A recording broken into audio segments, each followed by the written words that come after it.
Então, na primeira parte aqui, vamos fazer essa diferenciação. Eventos externos, do que se tratam? São as circunstâncias que ocorrem fora de nós e são muitas vezes imprevisíveis, como situações cotidianas ou imprevistos, enquanto os estados internos são nossas reações mecânicas de teor emocional, mental e espiritual, que vivenciamos como mau humor, raiva, ansiedade, gratidão ou alegria. Portanto, a vida de uma pessoa não é definida apenas pelos eventos externos, mas principalmente por seus estados internos, emoções, pensamentos e desejos, certo?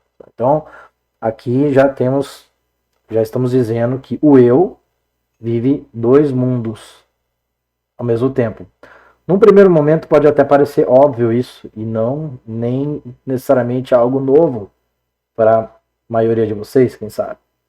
Mas o fato é que se a gente analisar o grau de importância que a gente dá para o mundo externo em relação ao grau de importância que a gente dá para o mundo interno, vamos perceber em nós mesmos e nas pessoas à nossa volta, a grandíssima maioria, a massa, de que a importância principal está sempre voltada aos eventos externos. É aí que está a galinha de ouro da maioria da população, da massa. Todas as pessoas buscam aprimorar as circunstâncias à sua volta, atuar nesse mundo exterior, conquistar, prevalecer, né, e ter status, e fama, e dinheiro, e poder, e cargos, e bens materiais e tudo mais. Né? Toda a nossa função, nossa cultura nos influencia, né, e nos alimenta com esses aspectos, que inclusive a gente chama de influências A. Vamos entender lá mais para frente. Tá? E pouquíssimo damos importância para os estados internos. Claro que a gente tem uma certa noção do que a gente está sentindo, do que a gente está pensando, mas a gente não considera, muitas vezes, a hipótese de que somos responsáveis por esses estados, tanto quanto somos responsáveis pela nossa locomoção e nossas relações aqui fora. Então vamos entender um pouco mais sobre isso. Um evento externo agradável, agora a gente vai falar da independência dos estados, tá? Dos estados internos, independência entre os eventos e os estados. Então, um evento externo agradável pode não produzir felicidade se o estado interno não for adequado. Da mesma forma, uma pessoa pode estar feliz mesmo em condições externas adversas, se tiver um estado interno bem desenvolvido. Então, aqui em cima, né, a gente percebe que um evento externo agradável pode não produzir felicidade. Isso significa que, por exemplo, muitas pessoas que hoje já têm uma condição material tranquila, já tem dinheiro, né, tem a parte de segurança, o sustento, a moradia, tá tudo em ordem. Mas o que a gente vê é que muitas dessas pessoas, por exemplo, vivem em estados internos totalmente desorganizados. Nunca na história da humanidade houve tantas pessoas utilizando de medicamento psicotrópico, ansiolíticos, antidepressivos. E a gente não está falando de pessoas simples, humildes, que às vezes não, né, lutam para sobreviver ao dia a dia. Estamos falando de pessoas já abastadas, né?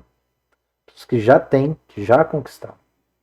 Então isso já é um primeiro ponto de que não necessariamente os eventos externos, as configurações materiais, elas vão nos dar, de fato, estados internos equilibrados, firmes, estáveis. Né? Da mesma forma, pessoas que a gente vê, você deve conhecer, que não tem muito poder aquisitivo, não tem muito possibilidades, né, financeiras aí, mora em lugares muito mais humildes, muitas vezes vive em estados internos de paz e alegria. Claro que com isso não estamos querendo dizer e tirar a importância de recursos, né? Mas é só para a gente evidenciar que eles são independentes, nem sempre estão juntos. E aqui embaixo ele continua, né? Estados internos podem ou não ser correspondentes a eventos externos. Podem, por vezes, ser causados por eventos, ou podem não ter qualquer relação com eles. Então, de fato, esses mundos são separados. Eles são de uma dimensão diferente, em que, embora se influenciem, não definem um ao outro, necessariamente. Impactos dos estados internos. Estados internos negativos, como autopiedade, preocupação e medo, podem impedir que a pessoa desfrute de eventos externos positivos. Certo? Então, quando a pessoa já vive na negatividade, você pode levar ela para a praia, passear lá, que nada vai agradar ela. Ela vai dar um jeito de, por exemplo, reclamar de tudo. Quantas vezes a gente não vê isso? Pessoas que têm mania de reclamar, de sempre ver tudo que pode ser ruim, né? É sempre o copo meio vazio. Outra coisa importante aqui que ele diz é que muitos estados internos negativos são aprendidos, introjetados ainda na primeira infância. Então, olha que interessante, estamos aprendendo e entendendo aqui que estados internos, eles são adquiridos. Nós herdamos isso. A primeira infância a gente chama naquela fase do 0 aos 7 anos. Então significa que onde a formação da personalidade, né, o primeiro setênio, que a gente fala, o como o mundo aqui, né, os eventos externos, as pessoas que convivem com a criança, o peso que isso tem, o quanto isso é fundamental para a formação dessa personalidade. Por exemplo, a criança que vive dentro de um ambiente de violência e agressão, ela está com certeza introjetando isso, criando isso dentro do comportamento dela, normalizando muitas vezes essa condição. E também pode lá na frente estar repetindo isso, propagando essa violência que aprendeu, né, que se alimentou na infância. Ou então fazendo o extremo oposto, sendo uma pessoa extremamente segura, amedrontada, com medo de confiar nas pessoas, de não se entregar no relacionamento, não entender o que é respeito, não entender o que é amor próprio. Enfim, são muitas as consequências, né? O fato é que muitos dos estados internos, eles não são algo natural, não é algo espontâneo que desenvolve, que vem de nós. É algo que a gente agrega, chamado agregados psicológicos. Padrões complexos, traumas que ficam lá. Ficam aonde? Geralmente lá no inconsciente inferior. A gente vai chegar nisso quando a gente for falar do ovo de Assagioli. E por último aqui, trabalhar nos estados internos errados ajuda a transformar a relação com os eventos. E até mesmo a natureza dos eventos que atraímos. Olha que interessante. Então, eles estão dizendo aqui pra gente que há uma real possibilidade de trabalho sobre esses estados. Independente das circunstâncias à nossa volta, nós podemos iniciar esse trabalho por meio do autoconhecimento, da autoobservação, que é uma prática que a gente vai falar mais adiante, e do trabalho de técnica de desidentificação. Também vamos falar mais adiante. Então o fato é que a gente pode trabalhar nesses estados e que a partir do momento que a gente inicia esse trabalho nos nossos estados internos, nós podemos mudar os eventos. Aí sim, indiretamente a gente acaba, sim, daí, mudando os eventos à nossa volta. A gente acaba atraindo eventos de uma magnitude, uma vibração diferente dessa que a gente geralmente atrai quando estamos no nosso modo automático da existência. Certo. Mais aqui. Transformação de eventos através dos estados. Então vai reforçar o que eu já falei aqui. A verdadeira mudança ocorre dentro da pessoa e não manipulando eventos externos. A gente está acostumado a querer, de novo, controlar aqui fora para se sentir bem aqui dentro. O trabalho aqui é inverso. É controlar aqui dentro para conseguir manifestar e sentir bem aqui fora. Alterar os estados internos purifica a vida interior e, consequentemente, transforma a relação com o mundo exterior. O trabalho nos ensina que isso é um trabalho, né? Essa psicologia ela demanda um estudo, uma investigação, um esforço por parte daquele buscador sincero, né? O psicólogo Ele vai ser um agente facilitador. Quem vai realmente fazer acontecer, se quiser, né, se quiser de verdade, é o próprio analisando. Então, o trabalho nos ensina a enfrentar eventos externos com a atitude interior correta, usando o estado adequado como ferramenta para lidar com cada situação. Não podemos mudar diretamente os eventos externos, mas ao mudar os estados internos, alteramos nossa relação com esses eventos e até atraímos novos tipos de situações. Isso vale para pessoas também. Eu sempre falo para os meus analisandos que ninguém muda o outro. Não temos essa condição. E acontece por meio de manipulação, né? Por meio de opressão, por meio do medo, da imposição, pode acontecer. Mas quando a gente fala em mudança, sincera, honesta e em harmônica, que é a nossa busca aqui, harmonia, né? Pacificação, trabalho em conjunto, altruísmo, empatia, estamos dizendo que o que a gente muda é a forma de se relacionar com as pessoas e não as pessoas. A gente tem que parar de mirar em mudar as pessoas, né? Ah, não, minha esposa não me entende, meu marido não entende, meu filho tinha que mudar. Não, meu pai ele tem que mudar urgentemente porque ele não entende, ele está fazendo as coisas erradas. Não. Ninguém tem que nada, nem nós, na verdade.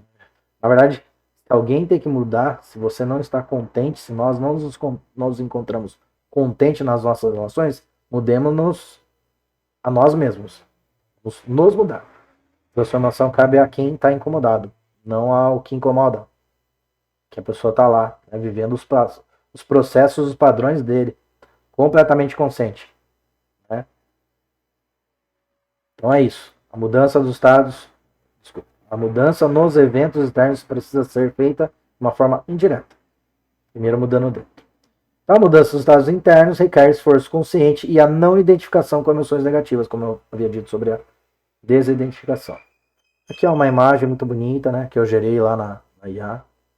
Então, mostra aqui no centro. Estamos aqui, né? Nosso eu que começa a olhar para si. Então, eu começo a observar o Dante e vocês terão o papel de começar a observar a si mesmos. E aqui, né, este ser, ele divide sua atenção com uma seta dupla agora entre o mundo da matéria físico externo, os eventos fora de nós, e o mundo psicológico, os estados interiores, interno, dentro de nós, colocando ênfase nesses estados.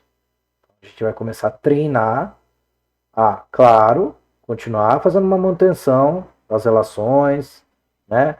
Em tudo que envolve esse mundo físico material, porque ninguém aqui vai se alienar. A ideia não é alienação, mas pelo contrário, é uma integração de uma forma mais harmônica e equilibrada, mas buscando então privilegiar o trato, o estudo e a transmutação, transformação dos nossos estados interiores. É para isso que a gente está aqui. Esse workshop é sobre isso. Então, se você está a fim de ir para este caminho, dar uma chance de experimentar, porque tudo que a gente vai trabalhar aqui é em cima de teorias milenares, uma psicologia muito antiga,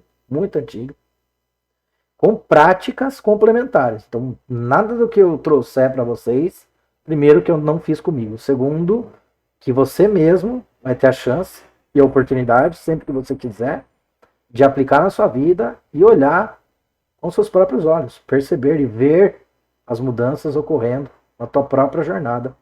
E espero muito que você possa, inclusive, contribuir com o canal aqui, comentando aqui embaixo, colocando sugestões, impressões, observações, críticas quando construtivas, perguntas. Quanto mais vocês participarem, melhor, com certeza. Que a gente se ajuda aqui daí. Né? Vamos fazer um trabalho de via de mão dupla. Certo, pessoal? Inclusive, compartilhando isso aqui para quem se interessa por autoconhecimento e tentando ajudar outras pessoas também, né? A dar uma chance para uma forma diferente de ver. Uma forma diferente de se perceber. Perceber a si mesmo e a vida e as relações. Então a gente vai chegar no momento, né? Estamos acabando já indo para o final aqui da nossa primeira workshop. a gente vai entender que vamos ter uma prática, que ela é extremamente importante, chama prática da autoobservação. Nesse sistema, olha que interessante, né? Um estudo sério começa pelo estudo da psicologia, quer dizer, pela autoobservação. Porque não podemos estudar a psicologia como fazemos na astronomia, fora de nós. Então, pense comigo.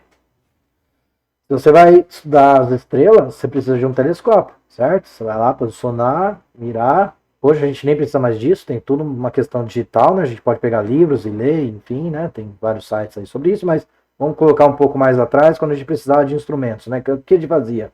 A gente pegava um telescópio e mirava para o espaço, para as estrelas, para por meio dessa observação a gente fazendo anotações e compreendendo esse movimento e a dinâmica dos astros, como que as coisas funcionam. É assim que é a ciência. E para a gente fazer... E quando a gente vai começar a fazer o estudo da psique, como que a gente faz? Qual é a ferramenta que a gente usa? Não dá para a gente pegar um telescópio, virar e enfiar na minha cabeça aqui, né? E tentar ver o que está acontecendo. Então o que a gente faz? A gente vai usar o clichê, né? O clichê do despertar. O despertar. Isso é o despertar da consciência. O que é o despertar? É abrir o terceiro olho aqui, o conhecido terceiro olho. Que é um olho que enxerga no interior, para dentro, por meio de uma postura meditativa, né? Que tem como ferramenta principal a autoobservação. Então você vai começar a se observar, de novo, né? Eu vou observar o Dante e vocês vão observar o avatar de vocês aí. Então o trabalho nos incentiva a prática da autoobservação, para distinguir entre eventos e estados, identificando padrões internos que prejudicam a experiência de vida.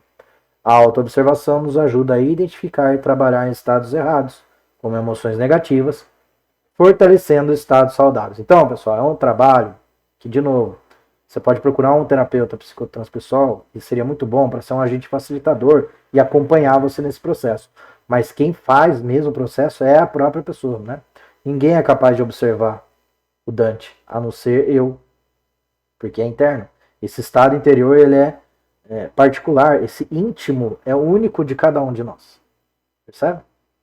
Ninguém pode fazer esse trabalho para você. As psicologias modernas, todas as outras, Freud, psicologia comportamental, todas têm seu papel, são importantes também, mas elas não trabalham com essa ferramenta da autoobservação.